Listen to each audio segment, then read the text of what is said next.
Hey, what's up, everyone? Welcome to Sample Mining, a podcast that, like the crate digging producers of hip hop, will mine for the greatest examples of sampling in music history. Gems only. I'm your host, Rob Bailey. As I detailed at the end of last week's episode, we'll be doing things a little differently this time around. In our first two episodes, we examined a single primary sample and detailed the history or backstory of that sample and its original song. This week will be the first edition of what I'm calling chip samples. In mining, a chip sample is a method of sampling a rock exposure whereby a series of small chips of rock is broken off across the face. They don't dig deep, they just take samples from the surface and they take a series of them. Keeping in line with that concept, we're going to highlight a series of samples without digging too deep into their backstories. The theme of this edition of chip samples is Hip Hop 50. 2023 marked the 50th anniversary of the birth of hip hop in 1973 in New York City. There were various celebrations throughout the industry and throughout the country this past year marking the occasion. We'll pay homage to hip hop's 50th birthday in today's episode by featuring a sample from each decade of hip hop, starting with the 1970s and ending with a song from the current decade, the 20s. I don't know about you, but I still think that's super weird to say because I think of the 1920s every single time. Anyway, this episode should be really fun as we highlight samples found throughout hip hop history. For this one, I decided to identify some pretty well-known and successful hip-hop songs, some of the most popular throughout its history. With that in mind, let's mine! We're going to start the chip samples off with a song from the 1970s. Here's a clip of the original song.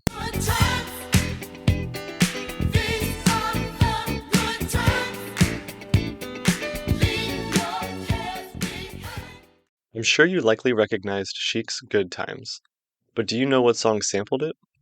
That would be none other than the Sugar Hill Gang's revolutionary track, Rapper's Delight. Let's listen to these two songs back to back. First, here's Chic's Good Times.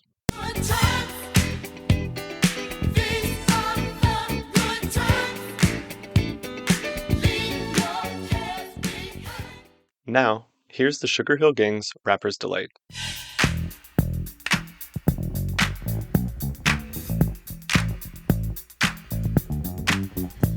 I said a hip hop, the hip hop, you don't stop. Rock it out, baby, rubber to the boogity bang bang, the boogie to the boogity beat. This sample is a pretty obvious one, as the guitar and bass line are both used in Rapper's Delight. I'm breaking my own rules a little bit here, and on the very first sample at that, but the background story is pretty interesting, so I want to discuss it quickly. Here's a summary of the story as told by Chic guitarist Nile Rodgers in an interview with Rap Project. Chic were in New York City in 1979 with Blondie for a concert with The Clash. Side note, how great is a concert lineup of Chic, Blondie, and The Clash? Definitely a little unexpected, but one that I would have loved to have seen. But let's get back to the story. Members of Blondie took Nile Rodgers to what they called a hip hop. He witnessed hip hop in its early form, where they would often take one song and play it for hours while rapping over it. The song he heard most often was his group's song, Good Times. During their concert, when Chic started playing Good Times, rapper Fab Five Freddy and the members of the Sugar Hill Gang jumped up on stage and started freestyling with the band. A few months later, Rogers was at a New York club and heard the DJ play a song which opened with the bass line from Chic's Good Times. Rogers approached the DJ, who said he was playing a record he had just bought that day in Harlem. The song, of course, was Rapper's Delight. Rogers and Chic bassist Bernard Edwards immediately threatened legal action, which resulted in a settlement and their being credited as co-writers. This is the first example of artists receiving writing credits for a hip-hop production that sampled their song. Rogers admitted that he was originally upset with the song, but later declared it to be one of his favorite songs of all time. Supporting that sentiment, he also stated, "As innovative and important as Good Times was, Rapper's Delight was just as much, if not more so." Furthermore, traditionally, when Chic play Good Times live, they often incorporate a portion of Rapper's Delight.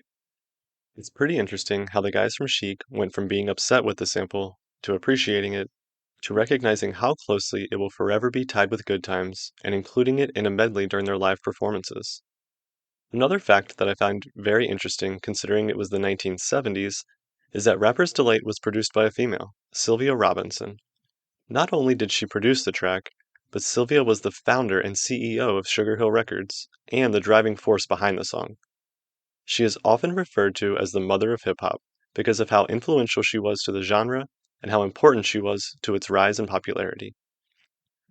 Released in September of 1979, Rapper's Delight went on to reach number 36 on the Billboard Hot 100 chart and number 4 on the Hot Soul Singles chart, and was even more successful internationally, reaching number 3 in the UK and number 1 in Canada. Still today, it is considered one of the best songs ever released.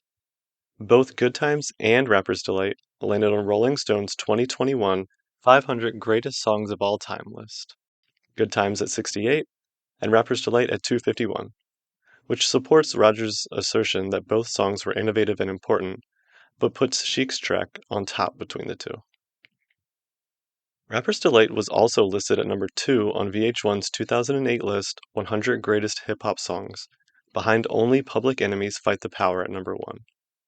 It is often credited with introducing hip-hop to a wider audience and referred to as the first hip-hop hit. Thanks in part to the popularity of this track, hip-hop continued to flourish into the 1980s.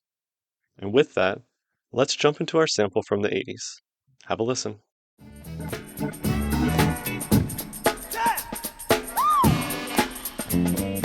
It takes two to make a thing go right. Come on. It takes two to make it out of sight. Again, this sample is pretty obvious and is from a pretty popular song. Do you know it? This is the sample of Lynn Collins' song, Think About It, in Rob Bass and DJ Easy Rock's hit 1988 single, It Takes Two. Let's play the two back to back. Here's Lynn Collins' Think About It.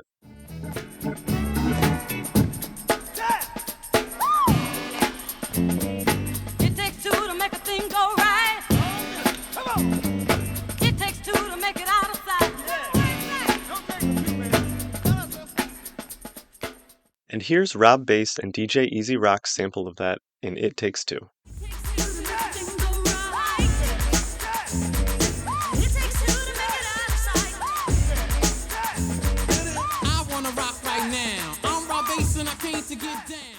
Think About It was written and produced by James Brown, and the instrumentals were provided by his backing band, the JBs. This is an incredibly popular song from a sampling standpoint and has been sampled in over 3,400 songs. Those songs include hits from artists such as De La Soul, REM, Janet Jackson, Madonna, NWA, TLC, Snoop Dogg, Kanye West, Beyoncé, and in this case, Rob Bass and DJ Easy Rock. It Takes Two was produced by Rob Bass and DJ Easy Rock along with William Hamilton and was released in June of 1988. It peaked at number 36 on the Billboard Hot 100 and was later certified platinum in the US. It is often regarded as one of the greatest hip-hop songs of all time.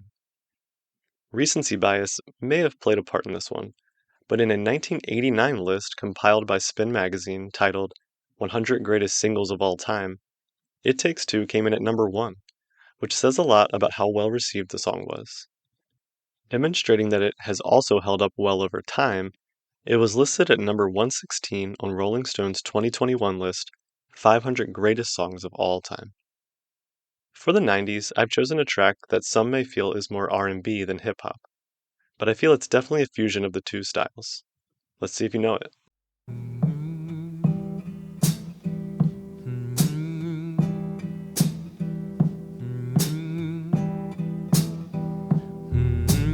Grandma's hands clapped in church on Sunday morning. Did you recognize this one? If so, you were probably expecting to hear Teddy Riley of Blackstreet come in as opposed to Bill Withers. That's right. For the 90s, we're highlighting the sample of Bill Withers' song, Grandma's Hands, in Blackstreet's 1996 hit single, No Diggity. Let's listen to them both now. Here's Grandma's Hands again.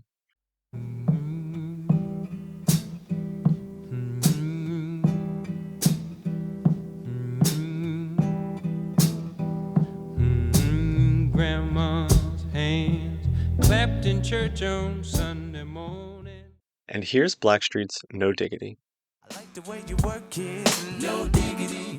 got to bag it up. Bag it up. I like the way you work it. No diggity. I got to bag it up. Bag it up.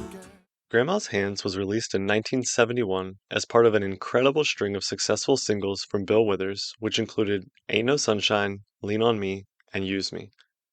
While each of those other three songs landed in the top 3 of the Billboard Hot 100 and were certified either gold or platinum, Grandma's Hands wasn't quite as successful, peaking at number 42 on the Hot 100.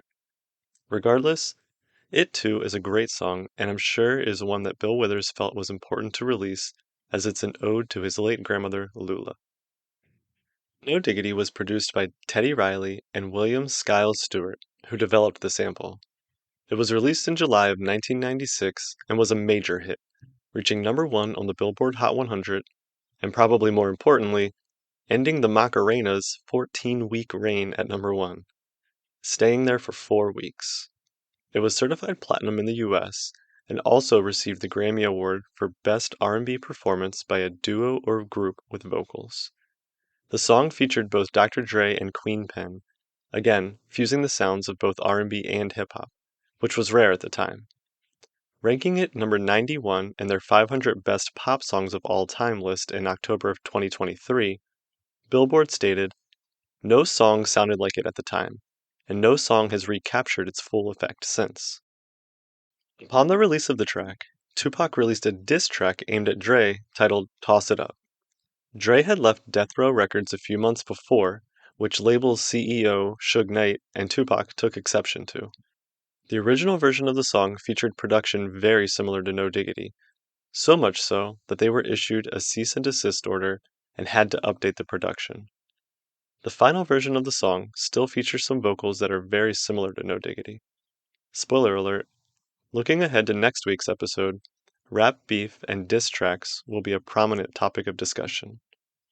But back to this week's episode, let's roll along with hip-hop into the new millennium and look at a track from the 2000s. Here's the original song. Give me the bridge, y'all. Give me the bridge, nah. I feel like busting loose, busting loose. I said, Shala, come on, y'all said, put your on down. This song breaks through generational barriers, as I'm pretty sure both my mom and my kids would know this one just by listening to that clip, so I'm pretty confident you probably got this one. Our 2000s track is none other than the interpolation of Chuck Brown and the Soul Searchers' Bustin' Loose and Nelly's hit single, Hot in Here. Let's listen to them again. Here's Bustin' Loose. Give me the bridge, y'all. Give me the bridge, nah. I feel like busting loose, busting loose. I said, Shala, come on, y'all said, put your on down. And here's Nelly's Hot in Here. I feel like busting loose and I feel like touching you. And can't nobody stop the juice. So baby, tell me what's the use? I said it's getting hot in here. So hot. So take off all your clothes. Living in the DC metro area, this one has ties close to home for me, as Chuck Brown is known as the godfather of go-go. Go-go is a subgenre of funk that originated in Washington, D.C. in the 1970s, with Chuck Brown most often credited with popularizing the style. Bustin' Loose was one of his biggest hits. It was released in 1979 and reached number 34 on the Billboard Hot 100 chart, and it sat atop the R&B singles chart for 4 weeks. Hot in Here interpolates some of the lyrics from Bustin' Loose and also leverages the go-go style heavily. The track was produced by the Neptunes, comprised of Pharrell and Chad Hugo, and is just one of many, many hits credited to the duo. Hot in Here was released in May of 2002. It reached number 1 on the Billboard Hot 100 chart and stayed there for 7 consecutive weeks. It was certified 2 times platinum and won the first ever Grammy Award for Best Male Rap Solo Performance. Shifting from what I view as the most recognizable song to the one that actually had the most commercial success, let's jump into the 2010s. Tell me why, tell me why. Why can't we live together? Everybody wants to live together. Why can't we live together? The sampling song utilizes this drum beat, but speeds it up. Did you recognize it? We'll be discussing one of this decade's biggest artists, Drake, and the sample of Timmy Thomas's song, Why Can't We Live Together, in his mega hit, Hotline Bling. Here they are back to back. First, Why Can't We Live Together? Tell me why, why can't we live together? Everybody wants to live together. Why can't we live together? And now, here's Hotline Bling. You used to call me on my. You used to. Yeah. You used to call me on my cell phone. Late night when you need my love. Why Can't We Live Together was released in August of 1972 and was an anti-war song inspired by the ongoing Vietnam War. The song was written, performed, and produced by Timmy Thomas himself, a self-described one-man band. After gaining recognition from a local Miami radio station, the song gained notoriety and reached number 3 on the Billboard Pop Singles chart and number 1 on the R&B chart. Why Can't We Live Together is notably one of the first major hit songs to incorporate the use of a drum machine, which is interesting because their use is common practice today, but was just being developed at the time. Hotline Bling was produced by 1985 and released in July of 2015. Despite being a major hit and being certified diamond, or 10 times platinum, the song topped out at number 2 on the Billboard Hot 100 chart, failing to pass The Weeknd's The Hills and Adele's Hello. At this point in his career, Drake had actually yet to have a number 1 single, so it's notable that one of his most popular songs didn't even reach number 1. Despite that fact, he now holds the record for most Hot 100 songs to debut at number 1 with 9, the record for the most Hot 100 singles to chart at a whopping 320, and now has the 4th most number 1 singles of all time, tied with Michael Jackson at 9, behind only the Beatles, Mariah Carey, and Rihanna. Drake's reign continued into the 2020s, but I didn't choose a Drake song to represent this decade. I did, however, choose a song that reached number 1 on the Billboard charts. Let's see if you know it. Walk on by. Walk on by. Make believe. Were you able to identify this one? For the 2020s, we'll be discussing a recent hit, the sample of Dionne Warwick's Walk On By in Doja Cat's hit track Paint the Town Red. Let's hear them again one more time, starting with Dionne Warwick. Walk on by. Walk on by. Make believe. And here's Doja Cat. Walk on by.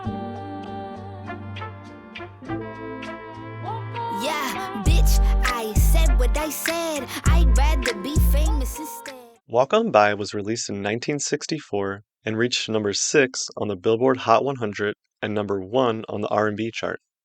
It was also nominated for the Grammy Award for the Best Rhythm and Blues Recording, losing to Nancy Wilson's How Glad I Am. Paint the Town Red was produced by Earl on the Beat, Ruben, Jean-Baptiste, and DJ Replay, and was released on August 4th, 2023. It peaked at number 1 on the Billboard Hot 100 chart and also broke several Spotify streaming records, including becoming the first solo female rap song to reach number 1 in US Spotify history, and the fastest solo female rap song to reach 100 million streams. It was fun to take a look at some of the top hits from throughout hip-hop's 50 years of existence, and was interesting to see how over time, those hits started to translate to chart success as hip-hop grew more in popularity and is now one of the most popular genres found on the Hot 100 today. It took a little bit of time for everyone to catch on, but once we headed into the new millennium, there was no denying hip-hop's place in pop culture. We highlighted 6 samples in today's episode. How do you do identifying them? Let us know how many samples you were able to correctly guess in the comments on Instagram and via the episode poll. Thanks for joining me this week. I hope you enjoyed the first edition of Chip Samples, as I plan to make this a staple of the podcast every few episodes or so. If you'd like to explore the samples discussed in this episode further, check out the Sample Mining playlist on Spotify or Apple Music. If you have any suggested songs you want to hear us cover on the show, reach out via social media. Sample mining is written, recorded, edited, and run by me, and every bit helps. So if you enjoy the show, please spread the word and follow us on your favorite podcast platform and on social media. In next week's episode, we'll get back to telling the full story behind our sampling track, so be sure to join us as we go mining for more Jim samples in music.